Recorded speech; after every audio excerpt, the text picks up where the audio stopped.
ಹಣ್ಣು ಹೊನ್ನು. ತೋಟಗಾರಿಕೆ ಬೆಳೆಗಳಲ್ಲಿ ಸಮಗ್ರ ಬೇಸಾಯ ಕ್ರಮಗಳು ಮತ್ತು ಸುಸ್ಥಿರ ಕೃಷಿಯನ್ನು ಕುರಿತ ಬಾನುಲಿ ಸರಣಿ. ಹೂವು ಹಣ್ಣು ತೂಗುವಾಗ ಭೂಮಿ ತಾಯಿಗೆ ಹಬ್ಬದ ಹಾಡು, ಹಬ್ಬದ ಹಾಡು. ಕೇಳಿ ಹಣ್ಣು ಹೊನ್ನು.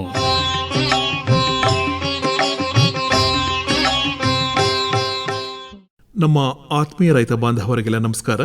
ಇವತ್ತಿನ ಹಣ್ಣು ಹೊನ್ನು ಬಾನುಲಿ ಸರಣಿಯಲ್ಲಿ ತರಕಾರಿ ಬೆಳೆಗಳ ಸಸಿ ಮಡಿಯಲ್ಲಿ ಕೀಟರೋಗಗಳ ಸಮಗ್ರ ನಿರ್ವಹಣೆ ಕುರಿತು ಸಂವಾದ ಪ್ರಸಾರ ಮಾಡುತ್ತಿದ್ದೇವೆ.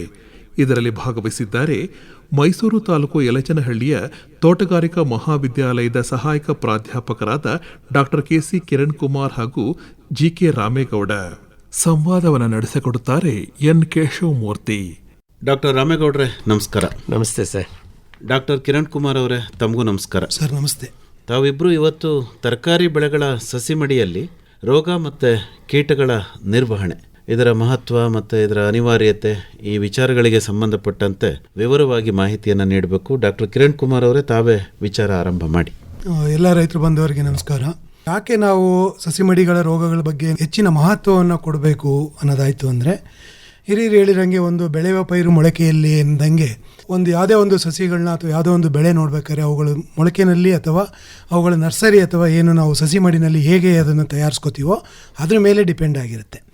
ಒಂದು ಬಲಿಷ್ಠವಾಗಿರ್ತಕ್ಕಂಥ ಒಂದು ಆರೋಗ್ಯವಾಗಿರ್ತಕ್ಕಂಥ ಸಸಿ ಮಡಿನ ನಾವು ರೈಸ್ ಮಾಡ್ಕೊಂಡಿದ್ದೇ ಆಗಿದ್ದಾಗಲಿ ನಾವು ಒಳ್ಳೆ ಇಳುವರಿ ಅಥವಾ ಒಳ್ಳೆ ಬೆಳೆನ ನಾವು ಎಕ್ಸ್ಪೆಕ್ಟ್ ಮಾಡ್ಬೋದು. ಸೊ ಈ ನಿಟ್ಟಲ್ಲಿ ನಾವು ಸಸಿ ಮಡಿನಲ್ಲೇ ನಾವು ಏನೇನು ಮುಂಜಾಗ್ರತೆ ಕ್ರಮಗಳನ್ನ ತೊಗೋಬೇಕು ಅಥವಾ ಅದನ್ನು ಒಳ್ಳೆ ಆರೋಗ್ಯಯುತವಾಗಿ ಬೆಳೆಸಬೇಕು ಅನ್ನೋದನ್ನು ನಾವು ಮನಸ್ಸಲ್ಲಿ ಇಟ್ಕೊಂಡು ಮಾಡೋದಾದರೆ, ನಾವು ಸಸಿ ಮಡಿನಲ್ಲೇ ನಾವು ಏನೇ ಒಂದು ರೋಗ ಅಥವಾ ಕೀಟನ ಹತೋಟಿ ಮಾಡಿದ್ರೆ, ನಾವು ಮುಖ್ಯ ಜಮೀನಿನಲ್ಲಿ ಅಥವಾ ಮೇಯ್ನ್ ಫೀಲ್ಡಲ್ಲಿ ನಾವೇನು ಅದನ್ನು ನಾಟಿ ಮಾಡಿದ್ಮೇಲೆ ತಗಲೋ ಅಂಥ ಖರ್ಚನ್ನ ಲೆಕ್ಕ ಹಾಕಿದರೆ, ಸಸಿ ಮಡಿನಲ್ಲಿ ನಾವು ಮ್ಯಾನೇಜ್ ಮಾಡಿದ್ರೆ ಅಥವಾ ರೋಗ ಹತೋಟಿ ಮಾಡಿಕೊಂಡ್ರೆ ಅದಕ್ಕೆ ತಗಲ್ತಕ್ಕ ವೆಚ್ಚ ಬರೀ 10%.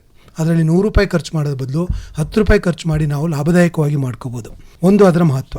ಎರಡನೇದು, ಈ ರೋಗದ ತೀವ್ರತೆಯನ್ನು ಸಪೋಸ್ ನಾವೇನಾದರೂ ಈಗ ನರ್ಸರಿನಲ್ಲೇ ನಾವು ಅಥವಾ ಸಸಿ ಮಡಿನಲ್ಲೇ ನಾವು ಅದನ್ನು ಕಂಟ್ರೋಲ್ ಮಾಡ್ಕೊಂಬಿಟ್ರೆ, ಮೇಯ್ನ್ ಫೀಲ್ಡಲ್ಲಿ ಕಂಟ್ರೋಲ್ ಮಾಡೋದು ಕಂಪೇರ್ ಮಾಡಿಕೊಂಡ್ರೆ ಒಂದು ಅರ್ಧದಷ್ಟೇ 50% ಅಷ್ಟು ನಾವು ರೋಗದ ತೀವ್ರತೆಯನ್ನು ನಾವು ಹತೋಟಿ ಮಾಡ್ಕೋಬೋದು.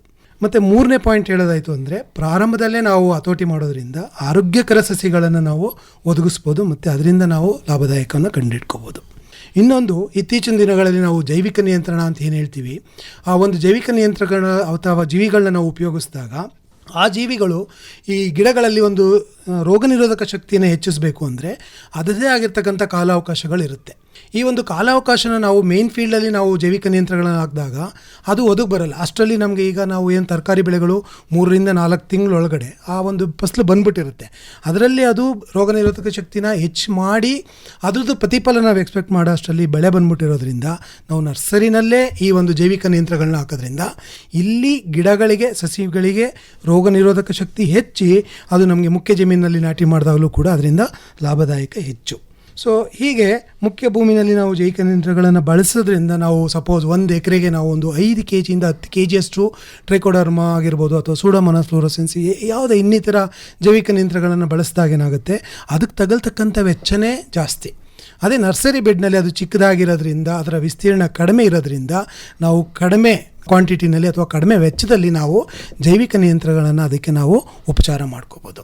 ಸೊ ಹೀಗಾಗಿ ಈ ಒಂದು ನರ್ಸರಿ ಮಡಿ ಅಥವಾ ಸಸಿ ಮಡಿಗಳಲ್ಲೇ ನಾವು ರೋಗ ನಿಯಂತ್ರಣ ಮಾಡೋದು ಎಷ್ಟು ಇಂಪಾರ್ಟೆಂಟ್ ಅನ್ನೋದನ್ನು ಈ ಮೂಲಕ ನಾನು ನಿಮಗೆ ಹೇಳಿದೆ. ಈಗ ಸಸಿ ಮಡಿಗಳಲ್ಲಿ ಬಂತು ಅಂದರೆ, ಯಾವುದೇ ಒಂದು ರೋಗಗಳ ವಿಚಾರ ಬಂತು ಅಂದಾಗ ಅದರಲ್ಲಿ 3 ಅಂಶಗಳು ನಮಗೆ ಪ್ರಮುಖವಾಗ್ತವೆ. ಒಂದು, ಸಸ್ಯ ಅಥವಾ ಹೋಸ್ಟ್ ಅಂತ ಏನು ಹೇಳ್ತೀವಿ, ಅದು ಬೀಜ ಆಗಿರ್ಬೋದು ಅಥವಾ ಒಂದು ಸೀಡ್ಲಿಂಗ್ಸ್ ಅಥವಾ ಸಸಿಗಳಾಗಿರ್ಬೋದು. ಸೊ ಇದರಲ್ಲಿ ಆ ಒಂದು ರೋಗ ನಿರೋಧಕ ಶಕ್ತಿ ಇದೆಯಾ, ಅದು ಒಂದು ರೋಗನ ತನಗೆ ತಾನೇ ಅದನ್ನು ನಿರೋಧಕತೆ ಮಾಡ್ಕೊಳ್ಳೋ ಶಕ್ತಿ ಇದೆಯಾ ಅನ್ನೋದನ್ನ ಒಂದು ಡಿಸೈಡ್ ಮಾಡ್ತಕ್ಕಂಥದ್ದು ಹೋಸ್ಟ್ ಫ್ಯಾಕ್ಟರ್ ಅಂತ ಹೇಳ್ತೀವಿ. ಅದೇ ಥರ ಒಂದು ರೋಗ ಉಲ್ಬಣಗೊಳ್ಬೇಕು ಅಂದರೆ ಸಾಕಷ್ಟು ರೋಗಾಣುಗಳಿರ್ತವೆ, ಅದರಲ್ಲಿ ಎಲ್ಲವೂ ಕೂಡ ರೋಗಕಾರಕಗಳಾಗಿರಲ್ಲ. ಸೊ ಅದರಲ್ಲಿ ವಿರುಲೆಂಟ್ ಅಥವಾ ಏವರ್ಲೆಂಟ್ ಆ ಒಂದು ಬಲಿಷ್ಠವಾಗಿರ್ತಕ್ಕಂಥ ರೋಗಾಣು ಮಾತ್ರ ಇದ್ದರೆ ಆ ಒಂದು ರೋಗ ಬರೋದಕ್ಕೆ ಅನುಕೂಲ ಆಗುತ್ತೆ. ಜೊತೆಗೆ ಈ ಒಂದು ರೋಗಾಣು ಕೂಡ ಬಲಿಷ್ಠವಾಗಿದ್ದು ನಮ್ಮ ಸಸ್ಯಗಳು ಕೂಡ ಅದಕ್ಕೆ ಪೂರಕವಾಗಿ ಅವುಗಳು ಸಹಿಷ್ಣುತೆಯನ್ನು ಕಳ್ಕೊಂಡಿದ್ದಲ್ಲಿ ವಾತಾವರಣ ಅದಕ್ಕೆ ಸಪೋರ್ಟ್ ಮಾಡಲಿಲ್ಲ, ಅದಕ್ಕೆ ಅದು ಸಮಂಜಸವಾಗಿರಲಿಲ್ಲ ಅಂದರೂ ಕೂಡ ರೋಗ ಬರೋದಿಲ್ಲ. ಸೊ ಹಾಗಾಗಿ 3 ಅಂಶಗಳು ಕೂಡ ಇಂಪಾರ್ಟೆಂಟ್ ಆಗ್ತವೆ. ಒಂದು ಸಸ್ಯ, ಇನ್ನೊಂದು ರೋಗಾಣು ಮತ್ತು ಇನ್ನೊಂದು ವಾತಾವರಣ. ಪ್ರಮುಖವಾಗಿ ವಾತಾವರಣ ಅಂದರೆ ನಮ್ಮ ಹವಾಗುಣ ಆಗಿರ್ಬೋದು, ಮಳೆ, ಗಾಳಿ, ಬಿಸಿಲು, ಟೆಂಪ್ರೇಚರ್ ಆಗಿರ್ಬೋದು ಅದು, ಅಥವಾ ಇಲ್ಲ ಅಂದರೆ ಮಣ್ಣಿನ ಹವಾಗುಣ ಆಗಿರ್ಬೋದು. ಈವನ್ ಮಣ್ಣಲ್ಲಿ ಡಿಫ್ರೆಂಟ್ ಟೈಪ್ಸ್ ಆಫ್ ಸಾಯಿಲ್ ಅಂದರೆ ವಿವಿಧ ಮಣ್ಣಿನ ತರಾವರಿಗಳಿರ್ಬೋದು, ಅಥವಾ ಆ ಮಣ್ಣಲ್ಲಿರ್ತಕ್ಕಂಥ ಫಲವತ್ತತೆ ಕೂಡ ಅದಕ್ಕೆ ಮ್ಯಾಟ್ರ್ ಆಗುತ್ತೆ. ಸೊ ಹಾಗಾಗಿ ಮೂರನ್ನು ನಾವು ಮನಸ್ಸಲ್ಲಿ ಇಟ್ಕೊಂಡು ರೋಗ ಹತೋಟಿ ಕ್ರಮಗಳನ್ನು ನಾವು ತಗೋಬೇಕಾಗುತ್ತೆ. ಕಿರಣ್ ಕುಮಾರ್ ಹೇಳಿದಾಗೆ ಈ 3 ಫ್ಯಾಕ್ಟರ್ಸ್ ನಮಗೆ ಭಾಳ ಇಂಪಾರ್ಟೆಂಟ್ ಆಗ್ತವೆ. ಈ ಒಂದು ನಮ್ಮ ಆಧುನಿಕ ಕೃಷಿನಲ್ಲಿ ಪೂರಕ ಸಸಿ ಮಡಿಯನ್ನು ತಯಾರಿಸೋದಕ್ಕೋಸ್ಕರ ನಮ್ಮಲ್ಲಿ ನೆರಳಿನ ಮನೆ ಅಥವಾ ಪಾಲಿ ಮನೆಯಲ್ಲಿ ಈ ಸಸಿ ತಯಾರಿಸುವಂಥ ತಂತ್ರಜ್ಞಾನ ನಮಗೆ ಬಂತು. ಮತ್ತು ಈ ಬೇರುಗಳ ಬೆಳವಣಿಗೆ ತುಂಬ ಉತ್ತಮವಾಗಿರಲಿ ಅಂತೇಳ್ಬಿಟ್ಟು ಈ ಕೋಕೋಪೀಟನ್ನು ಬಳಸ್ಕೊಂಡು ಅಥವಾ ಈ ಕಳಿತ ಚಗರೆ ಪುಡಿಯನ್ನು ಬಳಸ್ಕೊಂಡು ಸಸಿ ಮಡಿ ತಯಾರಿಸುವಂಥದ್ದು ಅದು. ಮತ್ತು ಆ ಗಿಡಗಳ ಅಂತರ ಒಂದು ಯೂನಿಫಾರ್ಮ್ ಆಗಿರಲಿ ಅಂತೇಳ್ಬಿಟ್ಟು ಈ ಪ್ರೋಟ್ರೇಗಳನ್ನು ಬಳಸ್ಕೊಂಡು ಬರುವಂಥ ತಂತ್ರಜ್ಞಾನ ಕಳೆದ ಒಂದು 30-40 ವರ್ಷಗಳಿಂದ ಭಾಳ ಪ್ರಚಲಿತವಿದೆ. ಇವತ್ತಂತೂ 90% ಉತ್ತರ ಕರ್ನಾಟಕದ ಭಾಗದಲ್ಲಿ ಮೆಣಸಿನಕಾಯಿ ಬಿಟ್ಟರೆ ಎಲ್ಲೋ ಕೆಲವೊಂದಷ್ಟು ಜನ ಕುಂಬಳ ಅಥವಾ ನಮ್ಮ ಕುಂಬಳ ಜಾತಿ ತರಕಾರಿಗಳಿಗೆ ಅಥವಾ ಕೆಲವರು ಮಾತ್ರ ಬೆಂಡಿಗಷ್ಟೇ ಇವತ್ತು ಬೀಜ ಹೂರ್ತಾ ಇದ್ದಾರೆ. ಅದನ್ನು ಬಿಟ್ಟರೆ ಇನ್ನು ಮಿಕ್ಕವರೆಲ್ಲರೂ ಕೂಡ 90% ಇವತ್ತು ಸಸಿ ಮಡಿಗೇನೆ ಬದಲಾಗಿದ್ದಾರೆ. ಅದ್ರ ಜೊತೆಗೆ ಈ ಸಸಿ ಮಡಿಯಿಂದ ಸಿಗುವಂಥ ಇನ್ನೊಂದು ಪ್ರಮುಖವಾದ ಲಾಭ ಏನಪ್ಪ ಅಂದರೆ ಭಾಳಷ್ಟು ಸಮಯ ಉಳಿತದೆ. ಅವರು ಬೆಳೆ ಪರಿವರ್ತನೆ ಮಾಡ್ಕೊಳ್ಳೋದಕ್ಕಾಗಲಿ ಅಥವಾ ಭೂಮಿಯನ್ನು ಬಿಸಿಲಿಗೆ ಒಣಗಿಸ್ಕೊಳ್ಳೋದಕ್ಕಾಗಲಿ ಅಥವಾ ಹೆಚ್ಚು ಬೆಳೆಗಳನ್ನು ಒಂದು ವರ್ಷದಲ್ಲಿ ಒಂದೇ ಕ್ಷೇತ್ರದಲ್ಲಿ ತಗೊಳ್ಳೋದಕ್ಕೆ ಅನುಕೂಲ ಮಾಡಿಕೊಳ್ಳೋದಕ್ಕೆ ಇವತ್ತಿನ ಈ ಸಸಿ ಮಡಿ ತಂತ್ರಜ್ಞಾನ ನಮಗೆ ಭಾಳ ಸಹಾಯ ಮಾಡ್ತದೆ. ಹಾಗೆ ಈ ಸಸಿ ಮಡಿನಲ್ಲಿ ಪ್ರಮುಖವಾಗಿ ರೋಗಗಳು ಅಂತಂದರೆ ಸಸಿ ಕೊಳೆ ರೋಗ ಆಗಿರ್ಬೋದು, ಅದನ್ನು ನಾವು ಕುತ್ತಿಗೆ ಕೊಳೆ ಅಥವಾ ಡ್ಯಾಂಪಿಂಗ್ ಆಫ್ ಅಂತ ಹೇಳ್ತೀವಿ. ಇನ್ನೊಂದು ಅಂದರೆ ಅರ್ಲಿ ಬ್ಲೈಟ್ ಅಥವಾ ಮೊದಲ ಅಂಗಮಾರಿ ಅಥವಾ ಕೊನೆಯ ಅಂಗಮಾರಿ ಅಂದರೆ ಲೇಟ್ ಬ್ಲೈಟ್ ಅಂತ ಹೇಳ್ತೀವಿ. ಮೂರನೇದಾಗಿ ನಾವು ಜಂತುಹುಳುಗಳು, ಈ ರೂಟ್ ನಾಟ್ ನೆಮೆಟೋಡ್ ಅಥವಾ ಬೇರು ಗಂಟು ರೋಗ ಅಂತ ಏನು ಹೇಳ್ತೀವಿ, ಇವು ಜಂತು ಬಾಧೆ ಆಗಿರ್ಬೋದು. ಮತ್ತು ದುಂಡಾಣು ಸೊರಗು ರೋಗಗಳು ಕಾಣಿಸ್ಕೊಳ್ತೇವೆ. ಮತ್ತು ಐದನೇದಾಗಿ ಒಂದು ಸ್ಕ್ಲಿರೋಶಿಯಲ್ ಅಥವಾ ಬೇರು ಕೊಳೆ ರೋಗ ಅಂತ. ಈ ಒಂದು 5 ಪ್ರಮುಖ ರೋಗಗಳು ನಮಗೆ ನರ್ಸರಿ ಅಥವಾ ಸಸಿ ಮಡಿನಲ್ಲಿ ಕಂಡುಬರುತ್ತೆ. ಈ ಒಂದು ನರ್ಸರಿನಲ್ಲಿ ಇನ್ ಹೌಸ್ ಅಥವಾ ಪಾಲಿ ಹೌಸ್ನಲ್ಲಿ ಮಾಡಿರ್ತಕ್ಕಂಥ ಸಸಿ ಮಡಿಗಳಲ್ಲೂ ಕೂಡ ಬರೋದುಂಟು. ಹಾಗೆ ಈಗ ಡೈರೆಕ್ಟಾಗಿ ನಾವೇನಾದರೂ ಜಮೀನಲ್ಲಿ ನಾವು ನಾಟಿ ಮಾಡಿದಾಗ ಪ್ರಾರಂಭಿಕ ಹಂತದಲ್ಲೂ ಕೂಡ ಈ ರೋಗಗಳು ಕಾಣಿಸ್ಕೊಳ್ತುಂಟು. ಸೊ ಇವುಗಳಿಗೆ ನಾವು ಒಂದು ಸಮಗ್ರವಾಗಿ ಈ ಒಂದು ರೋಗಗಳನ್ನ ನಾವು ಹತೋಟಿ ಮಾಡಬೇಕು ಅನ್ನೋದಾಯ್ತಂದರೆ ಸುಮಾರು ವಿಧಾನಗಳಿದ್ದಾವೆ. ಅದರಲ್ಲಿ ಜೈವಿಕ ಆಗಿರ್ಬೋದು, ರಾಸಾಯನಿಕ ಆಗಿರ್ಬೋದು, ಅಥವಾ ಕಲ್ಚರಲ್ ಆಸ್ಪೆಕ್ಟ್ಸ್ ಆಗಿರ್ಬೋದು, ಅಂದರೆ ಬೇಸಾಯ ಪದ್ಧತಿಗಳಿಂದನೂ ಕೂಡ ನಾವು ಗಮನದಲ್ಲಿ ಇಟ್ಕೊಂಡು ನಾವು ರೋಗ ಹತೋಟಿನ ಮಾಡಿದ್ರೆ ಒಂದು ಲಾಭದಾಯಕವಾಗಿರುತ್ತೆ ರೈತರಿಗೆ ಅಂತ. ಇನ್ನು ಕೀಟಗಳಿಗೆ ಬಂದರೆ ನಾವು ಹೆಚ್ಚಾನೆಚ್ಚು 2 ಥರದ ಕೀಟಗಳಿದ್ದಾವೆ. ಒಂದು ಕಣ್ಣಿಗೆ ಕಾಣಿಸುವಂಥ ದೊಡ್ಡ ಮಟ್ಟದ ಕೀಟಗಳಾಗ್ತವೆ. ಅವುಗಳು ಅಂದರೆ ನಮ್ಮ ಸಸಿ ಕತ್ತರಿಸುವಂಥ ಹುಳು ಅಥವಾ ನಾವು ಕಟ್ ವರ್ಮ್ಸ್ ಅಂತೇಳಿ ಸಾಧಾರಣವಾಗಿ ಕರಿತೀವಿ ಇಂಗ್ಲೀಷ್ನಲ್ಲಿ. ಇವು ಕಣ್ಣಿಗೆ ಕಾಣಿಸ್ತವೆ. ನಮ್ಮ ತಂಬಾಕಿನ ಕೀಡೆ ಇರ್ಬೋದು, ಇವು ಕೂಡ ಕಾಣಿಸ್ತವೆ. ಇವೇನು ಮಾಡ್ತವೆ, ಹಗಲೊತ್ತು ಇವು ಸಾಧಾರಣವಾಗಿ ಗಿಡಗಳ ಕೆಳಗೆ ಅಥವಾ ನಮ್ಮ ಪ್ರೋಟ್ರೇಗಳ ಕೆಳಗೆ ಹೊತ್ಕೊಂಡು ಕೂತಿರ್ತವೆ. ಅಥವಾ ನಾವು ವೀಡ್ ಮ್ಯಾಟನ್ನು ಬಳಸಿದರೆ ಅದ್ರ ಕೆಳಗೂ ಸಹ ಇವು ಸೇರಿಕೊಂಡಿರ್ತವೆ, ಅಥವಾ ಮಣ್ಣಿಗೂ ಹೋಗಿ ಸೇರಿಕೊಂಡಿರ್ತವೆ. ಆದರೆ ನಾವು ಹಗಲೊತ್ತು ಇವು ಕಾಣಿಸೋದೇ ಇಲ್ಲ. ರಾತ್ರಿ ನಾವು ಕೆಲಸ ಬಿಟ್ಟು ಮನೆಗೆ ಬಂದಾಗ ಇವು ಗಿಡಗಳನ್ನು ಕತ್ತರಿಸಿ ನಾಶ ಮಾಡಿಬಿಡ್ತವೆ. ನಾಳೆ ಯಾರಿಗೂ ನಾವು ಗಿಡ ಕೊಡ್ತೀವಿ ಅಂತ ಒಪ್ಕೊಂಡಿರ್ತೀವಿ, ಆದರೆ ನಮಗೆ ನಾಳೆ ಬೆಳಗ್ಗೆ ಗಿಡ ಇರೋದಿಲ್ಲ. ಈ ಥರ ಆಗುತ್ತೆ. ಅವುಗಳನ್ನು ನಿರ್ವಹಣೆ ಮಾಡೋದು ನಮಗೇನಷ್ಟು ದುಸ್ತರ ಅಲ್ಲ. ಆದರೆ ಪಾಲಿ ಮನೆಯಲ್ಲಿ ಅಥವಾ ಸಸಿ ಮಡಿನಲ್ಲಿ, ನೆರಳಿನ ಮನೆಯಲ್ಲಿ ನಮಗೆ ಭಾಳಷ್ಟು ತೊಂದರೆ ಕೊಡುವಂಥವು ಅಂದರೆ ನಮಗೆ ಥ್ರಿಪ್ಸ್ ಮತ್ತು ಬಿಳಿ ಏನು ಮತ್ತು ನುಷಿಗಳು. ಇವುಗಳೇನಾದರೂ ನಮ್ಮ ಸಸಿ ಮಡಿಗೆ ಬಂತು ಅಂದರೆ ಅವುಗಳ ಆರೋಗ್ಯ ಹಾಳಾಗದ ಜೊತೆಗೆ ಅವುಗಳೇನಾದರೂ ಈ ನಂಜಾಣು ರೋಗಗಳನ್ನು ಸಸಿಗಳಿಗೆ ಹರಡಿಬಿಡ್ತು ಅಂತಂದರೆ ಮುಂದಿನ ಬೆಳೆ ನಮಗೆ ತೊಂದರೆ ಉಂಟಾಗ್ತದೆ. ಈ ವಿಧಾನಗಳಿಗೆ ಬಂತು ಅನ್ನೋದಾದರೆ ನಾನು ಒಂದೊಂದೇ ರೋಗವನ್ನು ತಗೊಂಡು ಹೇಳೋ ಬದಲಿಗೆ ಸಮಂಜಸವಾಗಿ ಈ 3-4 ಶಿಲೀಂಧ್ರದಿಂದ ಅಥವಾ ದುಂಡಾಣುವಿಂದ ಅಥವಾ ನಂಜಾಣುವಿಂದ ಬರ್ತಕ್ಕಂಥದ್ದು ಹಾಗೂ ಜಂತುಹುಳಿಯಿಂದ ಬರ್ತಕ್ಕಂಥ ರೋಗಗಳನ್ನ ಸಮಗ್ರವಾಗಿ ಹತೋಟಿ ಮಾಡೋದಾಯಿತು ಅಂದರೆ ಸ್ಟೆಪ್ ಬೈ ಸ್ಟೆಪ್ ಹೇಳಿದರೆ ನಾವು ಮೊದಲನೇದಾಗಿ ಸಸಿ ಮಡಿಗಳನ್ನ ಮಾಡ್ಕೊಳ್ಬೇಕಾದಾಗ ಒಂದು ಏರು ಸಸಿ ಮಡಿಗಳನ್ನ ಮಾಡ್ಕೊಳ್ಳೋದ್ರಿಂದ ಈ ಒಂದು ರೋಗ ಬಾಧೆ, ಅದರಲ್ಲೂ ಈ ಒಂದು ಡ್ಯಾಂಪಿಂಗ್ ಆಫ್ ಅಥವಾ ಸಸಿ ಕೊಳೆ ಅಥವಾ ಕುತ್ತಿಗೆ ಕೊಳೆ ರೋಗ ಅಂತ ಏನು ಹೇಳ್ತೀವಿ ಅದಕ್ಕೆ ಒಂದು ಹೇಳಿ ಮಾಡಿಸಿದಂಥ ವಿಧಾನ ಇದು. ಸೊ ಇದರಲ್ಲಿ ಎಷ್ಟು ಎತ್ತರಕ್ಕೆ ಮಾಡ್ಕೋಬೇಕು ಸಸಿ ಮಡಿನ ಏರಿಸಬೇಕು ಮತ್ತು ಎಷ್ಟು ಉದ್ದಕ್ಕೆ ಮಾಡಬೇಕು ಅನ್ನೋದಾಯಿತು ಅಂದರೆ ಸುಮಾರು 15-20 ಸೆಂಟಿಮೀಟರ್ ಎತ್ತರಕ್ಕೆ ಈ ಒಂದು ಸಸಿ ಮಡಿನ ಏರಿಸ್ಕೋಬೇಕಾಗುತ್ತೆ. ಮತ್ತು ಇದರಿಂದ ನಾವು ಒಂದು 3-3.5 ಅಡಿ ಅಗಲ ಅಂದರೆ 1 ಮೀಟರ್ ಸರಾಸರಿ ಅಗಲ ಇಟ್ಕೊಂಡು ಒಂದು 25-30 ಅಡಿಯಷ್ಟು ಉದ್ದಕ್ಕೆ ನಾವು ಸಸಿ ಮಡಿನ ಮಾಡ್ಕೊಳ್ಳೋದೇ ಆದರೆ ಆಗಿಂದಾಗೆ ನಾವು ಅದನ್ನು ಮಾನಿಟ್ರ್ ಮಾಡೋದಕ್ಕೂ ಈಸಿ ಆಗುತ್ತೆ. ಮತ್ತು ಮಧ್ಯದಲ್ಲಿ ಅದರದ್ದು ಏನಾದ್ರು ತೊಂದರೆಗಳಿದ್ರೆ ಅಥವಾ ಅದಕ್ಕೆ ನೀರು ಹಾಕೋದಾಗಿರ್ಬೋದು, ಗೊಬ್ಬರ ಹಾಕೋದಾಗಿರ್ಬೋದು, ಅಥವಾ ರೋಗ ಹತೋಟಿ ಕ್ರಮಗಳೇನಾದ್ರು ಒಂದು ಸ್ಪ್ರೇ ಮಾಡೋದಕ್ಕಾಗಲಿ ಇದು ಅನುಕೂಲಕರವಾಗಿರುತ್ತೆ. ಹಾಗಾಗಿ ಈ ಒಂದು ಡೈಮೆನ್ಷನ್ ಏನು ಹೇಳಿದ್ದೀವಿ ಆ ಒಂದು ಡೈಮೆನ್ಷನಲ್ಲಿ ನಾವು ಸಸಿ ಮಡಿನ ನಾವು ನಿರ್ಮಿಸ್ಕೊಂಡ್ರೆ ರೋಗ ಹತೋಟಿ ತುಂಬ ಉಪಯೋಗ. ಈ ಏರು ಸಸಿ ಮಾಡೋದ್ರಿಂದ ಏನಾಗುತ್ತೆ ಅಂದರೆ ಆ ಒಂದು ನೀರು ನಿಲ್ಲುವಂಥ ವ್ಯವಸ್ಥೆ ಇರುತ್ತೆ ಅದು ಸರಾಗವಾಗಿ ಬಸ್ದು ಹೋಗ್ಬಿಡುತ್ತೆ. ಬಸ್ದು ಹೋದಾಗ ಏನಾಗುತ್ತೆ, ಅದರ ನೀರಿಲ್ಲ ಅಂತಂದರೆ ನಮ್ಮ ಈ ಪಿಥಿಯಂ ಅಥವಾ ಫೈಟಾಫ್ ಥರ ಅಂತ ಏನು ಶಿಲೀಂಧ್ರಗಳು ಹೇಳ್ತೀವಿ ಅದು ಒಂದು ಈ ಸಸಿ ಅಥವಾ ಕುತ್ತಿಗೆ ಕೊಳೆ ರೋಗ ತರ್ತಕ್ಕಂಥ ಶಿಲೀಂಧ್ರಗಳು ಅರ್ಧಕ್ಕಿಂತ ಒಂದು 50-60% ಅಷ್ಟು ಕಡಿಮೆ ಆಗಿಬಿಡುತ್ತೆ. ನಂತರ ನಾವು ಯಾವುದಾದ್ರೂ ಒಂದು ಜೈವಿಕ ನಿಯಂತ್ರಣನೋ ಅಥವಾ ರಾಸಾಯನಿಕ ನಿಯಂತ್ರಣನೋ ಉಪಯೋಗಿಸ್ಕೊಂಡು ಬೇಕಿದ್ರೆ ನಾವು ರೋಗನ ಹತೋಟಿ ಮಾಡ್ಕೋಬೋದು. ಇನ್ನೊಂದು ಎರಡನೇದು ಹೇಳೋದಾಯಿತು ಅಂದರೆ ಈಗಾಗಲೇ ನಮ್ಮ ರಾಮೇಗೌಡ ಸರ್ ಹೇಳ್ದಂಗೆ ಪಾಲಿ ಹೌಸ್ ಅಥವಾ ನೆಟ್ ಹೌಸ್ನ ಬಳಕೆ ಇದು ಮುಖ್ಯವಾಗಿ ಪಾರದರ್ಶಕ ಪಾಲಿ ಹಾಳೆಗಳನ್ನ ರಚಿಸಿದಲ್ಲಿ ಹೆಚ್ಚಾದ ಮಳೆ ಹನಿಯಿಂದ ಅಥವಾ ಪುಟಿದೇಳ್ತಕ್ಕಂಥ ಸಿಡಿದೇಳ್ತಕ್ಕಂಥ ಸಸಿಗಳ ಮೇಲಿನ ಹಾನಿ ಅಂದರೆ ಈ ಮಳೆ ನೀರು ಡ್ರಾಪ್ ಬಿದ್ದಾಗ ಅದು ವಾಪಸ್ಸು ರಿಫ್ಲೆಕ್ಟ್ ಆಗಿ ಬರುತ್ತೆ. ಆ ಒಂದು ಪುಟ ಆರ್ದಾಗ ಏನಾಗುತ್ತೆ, ಆ ಮಣ್ಣಲ್ಲಿರ್ತಕ್ಕಂಥ ರೋಗಾಣುಗಳು ಮಣ್ಣಿಗೆ ಅಥವಾ ರೈಜೋಸ್ಪಿಯರ್ನಲ್ಲಿ ಏನು ಅದಕ್ಕೆ ಅಡೇರಾಗಿರ್ತೋ ಆ ಥರ ಉಳ್ಕೊಂಡಿರುತ್ತೋ ಈ ಸಿಡಿದಾಗ ಆ ಒಂದು ಮಳೆ ನೀರಿನ ಸಿಡಿತಕ್ಕೆ ವಾಪಸ್ ಹೋಗ್ತಕ್ಕಂಥ ಹನಿಗಳಲ್ಲಿ ಕೂಡ ನಮ್ಮ ಒಂದು ಶಿಲೀಂಧ್ರಗಳು ಅಥವಾ ದುಂಡಾಣುಗಳು ವಾಪಸ್ ಹೋಗಿ ಗಿಡಗಳಿಗೆ ಅಥವಾ ನಮ್ಮ ಸಸಿಗಳಿಗೆ ಅಂಟ್ಕೊಳ್ಳೋ ಚಾನ್ಸಸ್ ಇರುತ್ತೆ. ಸೊ ಈ ಪಾಲಿ ಹೌಸ್ ಮಾಡೋದ್ರಿಂದ ನಾವು ಆ ಒಂದು ತೊಂದರೆಯಿಂದ ನಾವು ಹೊರಗಡೆ ಬರ್ಬೋದು ಅಥವಾ ಹೋಗ್ಲಾಡಿಸ್ಬೋದು. ಎರಡನೇದಾಗಿ ನೆಟ್ ಹೌಸು ಸಸಿ ಮಡಿಗಳಲ್ಲಿ ಪ್ರಮುಖವಾಗಿ ವೈರಸ್ ರೋಗ ಅಥವಾ ವೈರಾಣುಗಳಿಂದ ಬರ್ತಕ್ಕಂಥ ರೋಗಗಳು ಅಥವಾ ನಂಜಾಣು ರೋಗಗಳನ್ನೇನು ಬರ್ತಾ ಇರ್ತವೆ ಅವುಗಳು ವಿವಿಧ ರಸ ಹೀರ್ತಕ್ಕಂಥ ಕೀಟಗಳಿಂದ ಒಂದು ಗಿಡದಿಂದ ಮತ್ತೊಂದು ಗಿಡಕ್ಕೆ ಪ್ರಸಾರ ಮಾಡ್ತಾ ಇರ್ತವೆ. ಸೊ ಈ ಕೀಟಗಳನ್ನು ಹತೋಟಿ ಮಾಡೋದ್ರ ಮುಖಾಂತರ ನಾವು ನಂಜಾಣು ರೋಗಗಳನ್ನು ನಾವು ಹತೋಟಿ ಮಾಡ್ಬೋದು. ಹಾಗಾಗಿ ನಾವು ಈ ಒಂದು ಪರದೆ ಅಥವಾ ನೆಟ್ ಹೌಸ್ ಅಂತ ಏನಿದೆ ಅದನ್ನು ನಾವು ಬಳಕೆ ಮಾಡಿದ್ದೇ ಆದಲ್ಲಿ ನೈಲಾನ್ ನೆಟ್ ಮೆಶ್ ಅಂತ ಹೇಳ್ತೀವಿ. ಸೊ ಅದನ್ನು ಬಳಕೆ ಮಾಡಿದ್ದಲ್ಲಿ ನಾವು ಈ ರೋಗ ಪ್ರಸಾರ ಮಾಡ್ತಕ್ಕಂಥ ರಸ ಇರ್ತಕ್ಕಂಥ ಕೀಟಗಳನ್ನು ನಾವು ತಡೆಗಟ್ಟೋದ್ರ ಮುಖಾಂತರ ಸಸಿ ಮಡಿಗಳಿಗೆ ಬರ್ತಕ್ಕಂಥ ವೈರಸ್ ರೋಗಗಳನ್ನ ನಾವು ಹತೋಟಿ ಮಾಡ್ಬೋದು. ಇನ್ನು ಈ ನೆರಳಿನ ಮನೆ ಅಥವಾ ಪಾಲಿ ಮನೆಯಲ್ಲಿ ನಾವು ಈ ಒಂದು ಸಸಿ ಮಡಿಯನ್ನು ಮಾಡ್ತಾ ಇದ್ಬೇಕಾದ್ರೆ ಒಂದು ಅತ್ಯಂತ ಗಮನ ಬಿಡಬೇಕಾದ ಅಂಶ ಏನಪ್ಪ ಅಂದರೆ ಈ ಪಾಲಿ ಮನೆಯ ಬಾಗಿಲು ಡಬಲ್ ಡೋರ್ ಸಿಸ್ಟಮ್ ಇರಬೇಕು. ಅಂದರೆ ನಾವು ಬಾಗಿಲು ತೆಗೆದ ತಕ್ಷಣ ನೇರವಾಗಿ ಸಸಿಗಳ ಹತ್ರ ಹೋಗಬಾರ್ದು. ಒಂದು ಕ್ಯಾಬಿನ್ ಟೈಪು ಹೊರಗಡೆ ಇರುತ್ತೆ. ಆ ಕ್ಯಾಬಿನಲ್ಲಿ ಫಸ್ಟು ಒಳಕ್ಕೆ ಹೋಗಿ ನಂತರ ಆ ಡೋರನ್ನು ಕ್ಲೋಸ್ ಮಾಡಿಕೊಂಡು ನಂತರ ಒಳಗಿನ ಡೋರನ್ನು ತೆಗಿಬೇಕು. ಮತ್ತು ಅನುಕೂಲ ಇದ್ದರೆ ವಿದ್ಯುತ್ತಿನ ವ್ಯವಸ್ಥೆ ಇಂಥವೆಲ್ಲ ಇತ್ತು ಅಂತಂದರೆ ಆ ಒಳಗಿನ ಮನೆಗೆ ನಾವು ಒಳಕ್ಕೆ ಎಂಟ್ರಾಗಿ ಹೋಗಿ ಮೊದಲೇ ನಮ್ಮ ಮೇಲ್ಗಡೆ ಒಂದು ಗಾಳಿಯಿಂದ ಫ್ಯಾನ್ ಬೀಸುವಂಥ ಒಂದು ವ್ಯವಸ್ಥೆನ ಮಾಡಿಕೊಂಡ್ರೆ ನಮ್ಮ ಮೈ ಮೇಲಿರುವಂಥ ಹುಳಗಳು ಹೊರಗಡೆನೆ ಹುಳ್ಕೋತವೆ. ಇಲ್ಲ ಅಂದರೆ ಅವು ನಮ್ಮ ಜೊತೆನೂ ಸಹ ಹೊಳಕ್ಕೆ ಹೋಗುವಂಥ ಸಾಧ್ಯತೆ ಇದೆ. ಆದರೆ ದುರಾದೃಷ್ಟವಶಾತ್ ಇವತ್ತು ನಮ್ಮ ಹಲವಾರು ರೈತರುಗಳ ನರ್ಸರಿಗಳಲ್ಲಿ ಈ ಒಂದು ವ್ಯವಸ್ಥೆ ಇಲ್ಲ. ಬಹುತೇಕ ಜನಗಳಲ್ಲಿ ನಾವು 40 ಮೆಶ್ ಅಥವಾ 60 ಮೆಶ್ ಅಥವಾ ಕನಿಷ್ಠ 50 ಮೆಶ್ಶರ ನೈಲಾನ್ ಮೆಷನ್ನು ಹೇಳ್ತೀವಿ. ಆ ನೆರಳಿನ ಪರದೆಯನ್ನು ಅವ್ರು ಬಳಸ್ತಾ ಇಲ್ಲ. ಅದ್ರ ಬದಲು ಸಾಧಾರಣ 70% ಶೇಡ್ ಅಥವಾ 60% ಶೇಡ್ ಇರುವಂಥ ಅಥವಾ ಕೆಲವರು ಈವನ್ 30% ಶೇಡ್ನಲ್ಲೂ ಕೂಡ ಬಳಸಿ ಬೆಳೀತಾ ಇದ್ದಾರೆ. ಆದರೆ ಆ ಶೇಡ್ ಹೌಸ್ನಲ್ಲಿ ಅಥವಾ ಶೇಡ್ ನೆಟ್ಟಲ್ಲಿ ಏನಾಗ್ಬಿಡ್ತದೆ, ಭಾಳಷ್ಟು ದೊಡ್ಡ ಹುಳಗಳೇ ಒಳಗೆ ಹೋಗ್ಬಿಡ್ತವೆ. ಥ್ರಿಪ್ಸ್ಗಂತೂ ಅದು ಈಸಿ ವೀಸಾ, ಒಳಕ್ಕೆ ಆರಾಮಾಗಿ ಹೋಗಿ ಒಳಗಡೆ ಹೊರಗಡೆ ತಿರುಗಾಡ್ಕೋತಾ ಬಂದುಬಿಡ್ತವೆ. ಇದು ಒಂದು ಭಾಳ ಗಮನಿಸಬೇಕಾದಂಥದ್ದು. ಆದಷ್ಟು ಡಬಲ್ ಡೋರ್ ಸಿಸ್ಟಮ್ ಇರುವಂಥ ನೆರಳಿನ ಮನೆ ಅಥವಾ ಪಾಲಿ ಮನೆಗಳನ್ನು ಮಾಡ್ಕೋಬೇಕು.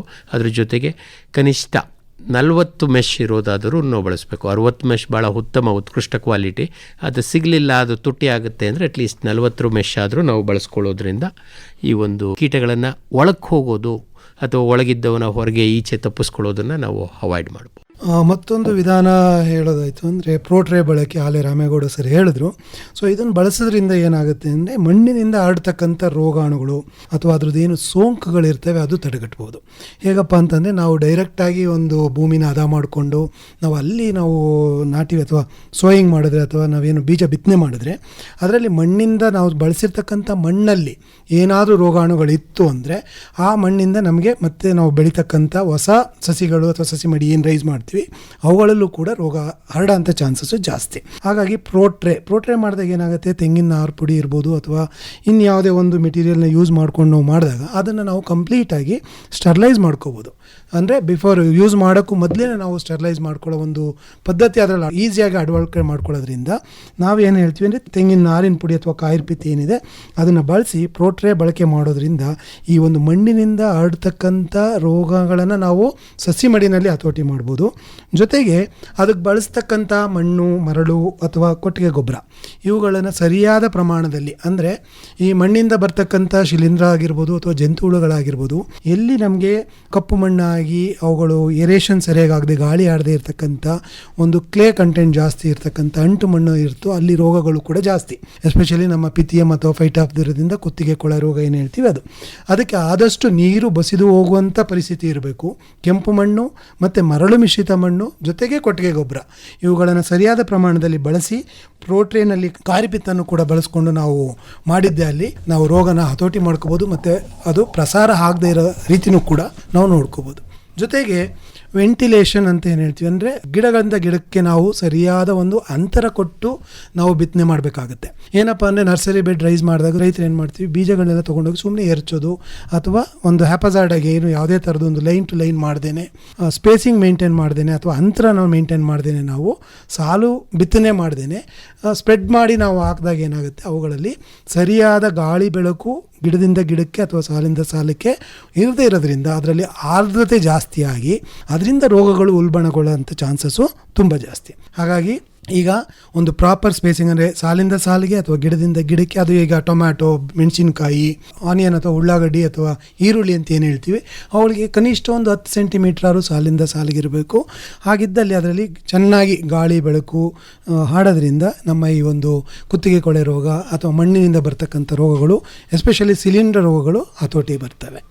ಇನ್ನು ಈ ಕೀಟಗಳನ್ನು ಈ ಸಸಿ ಮಡಿನಲ್ಲಿ ನಿರ್ವಹಣೆ ಮಾಡ್ಕೊಳ್ಳೋದಕ್ಕೆ ಅತ್ಯಂತ ಉತ್ತಮ ಮತ್ತು ಸರಳವಾದ ವಿಧಾನ ಏನಪ್ಪ ಅಂದರೆ, ಈ ಭಾಳಷ್ಟು ಸಂದರ್ಭಗಳಲ್ಲಿ ನಮ್ಮ ಥ್ರಿಪ್ಸ್ಗಳು ಮಣ್ಣಿನಲ್ಲಿ ಅವು ಒಂದು ಕೋಶಾವಸ್ಥೆಗೆ ಹೋಗ್ತವೆ. ಹಾಗಾಗಿ ಇವುಗಳನ್ನು ಅಲ್ಲೂ ನಿರ್ವಹಣೆ ಮಾಡ್ಕೊಳ್ಳೋದಕ್ಕೆ ನಮ್ಮ ಈ ಒಂದು ಸಸಿ ಮಡಿಗೆ ಬಳಸುವಂಥ ಮಾಧ್ಯಮ ಏನಿದೆ, ನಾರಿನ ಪುಡಿ ಇರ್ಬೋದು ಅಥವಾ ಮಣ್ಣಿರ್ಬೋದು ಅಥವಾ ಕಾಂಪೋಸ್ಟ್ ಇರ್ಬೋದು, ಇವುಗಳ ಜೊತೆಗೆ ಮೆಟರೈಸಿಯಂ ಅಥವಾ ಲೆಕ್ಯಾನಿಸೀಲಿಯಂ ಅಥವಾ ಈವನ್ ಬಿವೇರಿಯಾ ಇವುಗಳಲ್ಲಿ ಯಾವುದನ್ನಾದ್ರೂ ಸಹ ಪ್ರತಿ ಕ್ವಿಂಟಾಲ್ಗೆ 1 kg ಈ ಒಂದು ಶಿಲೀಂಧ್ರದ ಪುಡಿಯನ್ನು ಸೇರಿಸೋದ್ರಿಂದ ಥ್ರಿಪ್ಸ್ನ ಕೋಶಾವಸ್ಥೆ ಮಣ್ಣಿನಲ್ಲಿ ಅಥವಾ ನಾರಿನ ಪುಡಿನಲ್ಲಿ ಆಗೋದ್ರಿಂದ ಅದನ್ನು ಮುಂದೆ ಅಭಿವೃದ್ಧಿ ಆಗದಂಗೆ ನಿರ್ವಹಣೆ ಮಾಡ್ಬೋದು. ಅದ್ರ ಜೊತೆಗೆ ಈಗಾಗಲೇ ನಮ್ಮ ಕಿರಣ್ ಹೇಳ್ತಾ ಇದ್ರು, ಗಿಡಗಳಿಗೆ ಅದರದೇ ಆದಂಥ ನಿರೋಧಕ ಶಕ್ತಿಯನ್ನು ಒದಗಿಸ್ಲಿಕ್ಕೆ ಬೇವಿನ ಬೀಜದ ಪುಡಿಯನ್ನು ಕೂಡ ನಾವು ಸೇರಿಸ್ಬೋದು.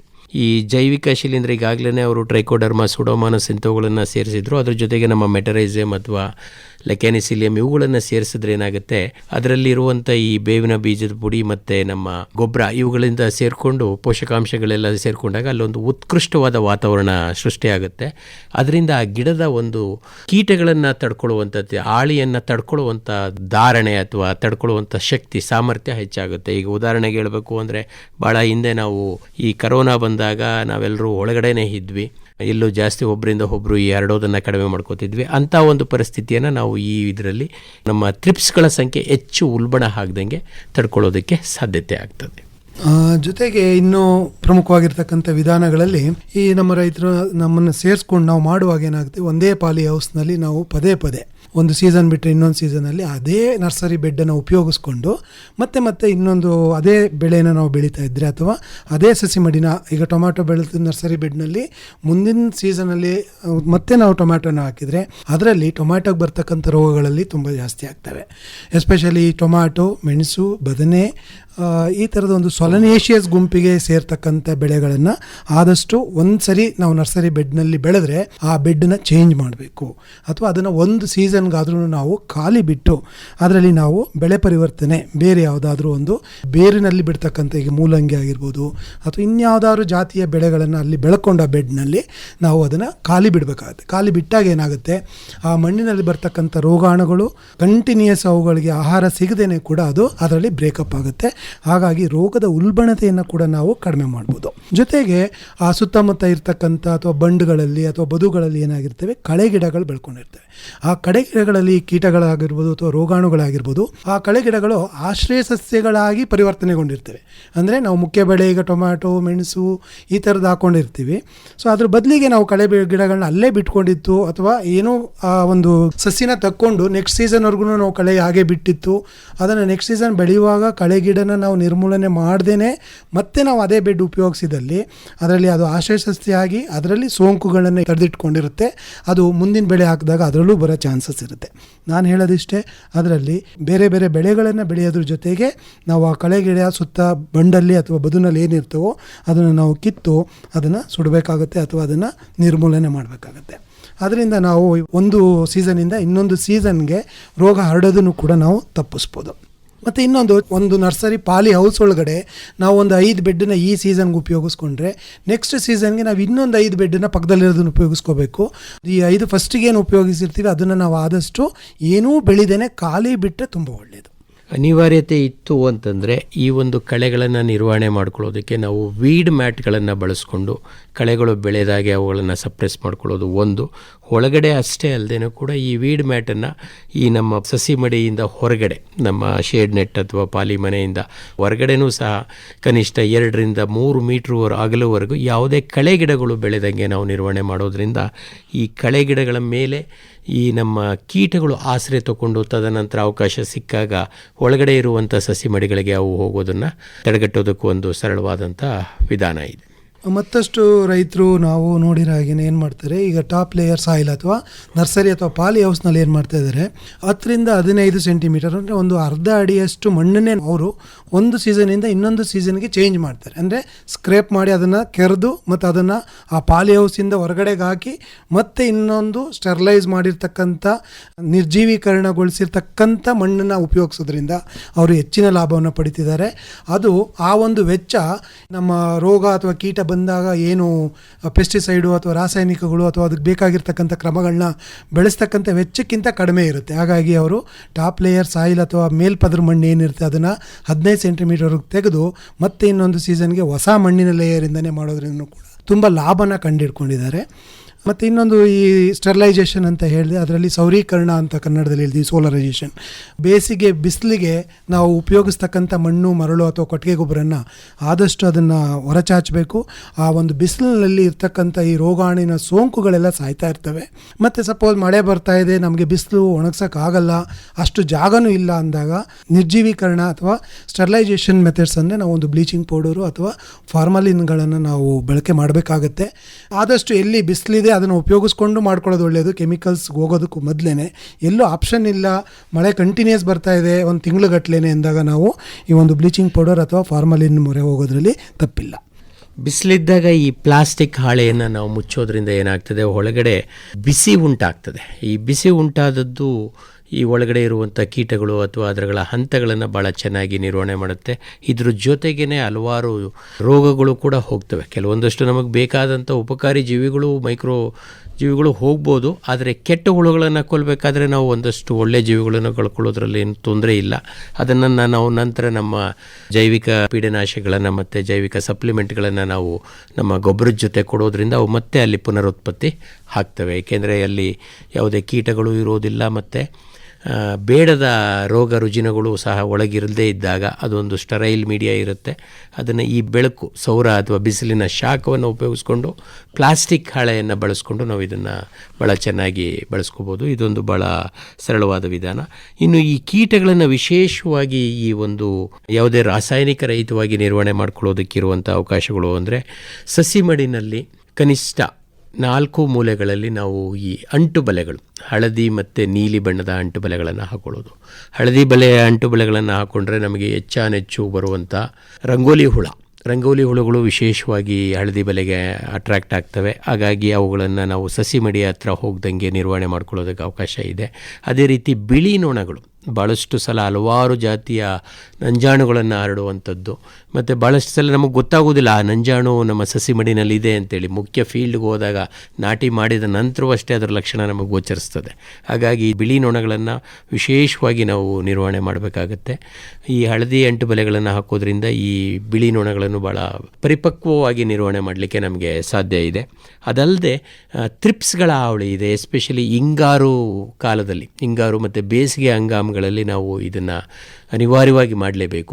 ನೀಲಿ ಬಣ್ಣದ ಅಂಟು ಬಲೆಗಳನ್ನು ಸುಮಾರು ಭೂಮಿಯಿಂದ ಅಥವಾ ಸಸಿ ಮಡಿಯ ಎತ್ತರದಿಂದ 1 ಅಡಿ ಎತ್ತರದಲ್ಲಿ ನಾವು ಇವುಗಳನ್ನು ಹಾಕೋದ್ರಿಂದ ಆ ಥ್ರಿಪ್ಸ್ಗಳು ಇವಕ್ಕೆ ವಿಶೇಷವಾಗಿ ಆಕರ್ಷಿತವಾಗ್ತವೆ.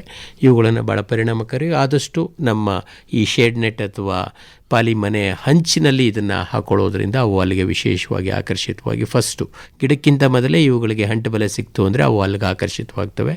ನಮ್ಮ ಗಿಡಗಳಿಗೆ ಈ ಕೀಟಗಳ ಹಾವಳಿ ತಪ್ತದೆ. ಜೊತೆಗೆ ಸಾವಯವ ವಿಧಾನದಲ್ಲೇ ಹೇಳೋದಾಯಿತು ಅಂದರೆ ನಾವು ನರ್ಸರಿ ಬೆಡ್ ಅಥವಾ ಸಸಿ ಮಡಿನಲ್ಲಿ ಅಷ್ಟೇ ಒಂದು ಸ್ಟೆರಿಲೈಸೇಷನ್ ಪದ್ಧತಿ ಉಪಯೋಗಿಸೋ ಬದಲು, ಸಪೋಸ್ ನಾವೇನಾದ್ರು ಡೈರೆಕ್ಟಾಗಿ ನಾವು ನಾಟಿ ಮಾಡ್ತಾ ಇದ್ದೀವಿ, ಡೈರೆಕ್ಟಾಗಿ ನಾವು ಮೇನ್ ಫೀಲ್ಡಲ್ಲಿ ಅದನ್ನ ನಾವು ಬಿತ್ತನೆ ಮಾಡ್ತಾ ಇದ್ದೀವಿ ಅಂದಾಗ ಅಲ್ಲೂ ಕೂಡ ಈ ಬೇಸಿಗೆ ಉಳುಮೆ ಅಥವಾ ಮಾಗಿ ಉಳುಮೆ ಏನಿರುತ್ತೆ ಅದನ್ನು 2 ರಿಂದ 3 ಬಾರಿ ಮಾಡಿಕೊಂಡ್ರೆ ನಾವು ಈ ಜಂತು ಹುಳು, ಪರ್ಟಿಕ್ಯುಲರ್ಲಿ ಜಂತು ಹುಳುಗಳು, ರೂಟ್ ನಾಟ್ ನೆಮೆಟೋಡ್ ಅಂತ ಏನು ಹೇಳ್ತೀವಿ, ಅದನ್ನು ಒಂದು 50 ರಿಂದ 60 ಭಾಗದಷ್ಟು ನಾವು ಹತೋಟಿ ಮಾಡ್ಬೋದು. ಜೊತೆಗೆ ನಾವು ಬಳಸ್ತಕ್ಕಂಥ ಈ ಕೊಟ್ಟಿಗೆ ಗೊಬ್ಬರ ಏನಿರುತ್ತೆ ಅದು ಚೆನ್ನಾಗಿ ಕಳ್ತಿರಬೇಕು. ಕಳಿದೇ ಇರ್ತಕ್ಕಂಥ ಕೊಟ್ಟಿಗೆ ಗೊಬ್ಬರ ಉಪಯೋಗಿಸಿದಾಗಲೂ ಕೂಡ ಈ ನಮ್ಮ ಡ್ಯಾಂಪಿಂಗ್ ಆಫ್ ಅಥವಾ ಕುತ್ತಿಗೆ ಕೊಳೆ ರೋಗ ತುಂಬ ಯಥೇಚ್ಛಿನ ಪ್ರಮಾಣದಲ್ಲಿ ಕಂಡು ಬಂದಿದೆ. ಅದು ಬಿಟ್ಟು ನಾವು ಒಂದು ಈ ಎಣ್ಣೆ ಹಿಂಡಿಗಳು, ಈ ಬೇವಿನ ಹಿಂಡಿ ಆಗಿರ್ಬೋದು, ಹಿಪ್ಪೆ ಹಿಂಡಿ ಅಥವಾ ಹೊಂಗೆ ಹಿಂಡಿ, ಇವುಗಳನ್ನ ನಾವು ಒಂದು ಎಷ್ಟು ಉಪಯೋಗಿಸ್ಬೇಕು ಅನ್ನೋದಾಯಿತು ಅಂದರೆ ಒಂದು 300 ರಿಂದ 400 ಗ್ರಾಮಷ್ಟು 1 ಮೀಟರ್ ಸ್ಕ್ವೇರ್ ಏರಿಯಾಗೆ ನೈಲಾನ್ ಪರದೆ ಒಳಗಡೆ ಬೆಳೀತಕ್ಕಂಥ ನರ್ಸರಿ ಬೆಡ್ನಲ್ಲಿ 300 ರಿಂದ 400 ಗ್ರಾಮ್ ಪರ್ ಮೀಟರ್ ಸ್ಕ್ವೇರ್ಗೆ ನಾವು ಬೆಳೆಸೋದ್ರಲ್ಲಿ ಅಲ್ಲಿ ನಮಗೆ ಕೀಟಗಳ ಬಾಧೆ ಕಡಿಮೆ ಆಗುತ್ತೆ, ಮತ್ತು ಸಸಿಗಳು ಕೂಡ ಸದೃಢವಾಗಿ ಬೆಳೆಯುತ್ತೆ, ಮತ್ತು ಮಣ್ಣಿನಿಂದ ಬರ್ತಕ್ಕಂಥ ಜಂತು ಹುಳುಗಳಿಗೆ ಇದು ಹೆಚ್ಚಿನ ಪ್ರಮಾಣದಲ್ಲಿ ಹತೋಟಿ ಮಾಡಲು ಹೆಲ್ಪ್ ಆಗುತ್ತೆ.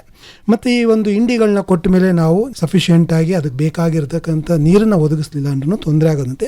ಹಾಗಾಗಿ 3 ರಿಂದ 5 ದಿನಗಳಿಗೊಮ್ಮೆ ನೀರನ್ನ ಹಾಯಿಸೋದನ್ನು ನಾವು ಮರಿಬಾರ್ದು.